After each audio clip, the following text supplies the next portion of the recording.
ભાવનગર જિલ્લાના સિહોર તાલુકાના દેવગણા ગામે આજરોજ શહીદ થયેલ જવાનની અંતિમ યાત્રા ગૌરવભેર કાઢવામાં આવી હતી. તો દેશ સેવામાં શહીદ થયેલા આ જવાનના અવસાનથી સમગ્ર ગામમાં ભારે શોકનો માહોલ છવાઈ જવા પામ્યો હતો. અંતિમ યાત્રા દરમિયાન ગ્રામજનોના સાથે અનેક હોદ્દેદારો અને સૈનિક દળના સભ્યોએ હાજરી આપી હતી. તો દેશભક્તિના નારાઓ ગુંજતા ગામભરમાં ગમગીની સાથે ગૌરવ પણ જોવા મળ્યો હતો. તો શહીદને રાજકીય અને સામાજિક આગેવાનો દ્વારા શ્રદ્ધાંજલિ અર્પણ કરવામાં આવી હતી.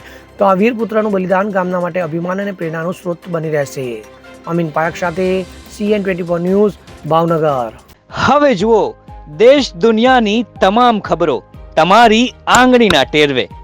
ઉઠાવો મોબાઈલ અને Google Play Store પરથી ડાઉનલોડ કરો અમારી CN24 ન્યૂઝ મોબાઈલ એપ.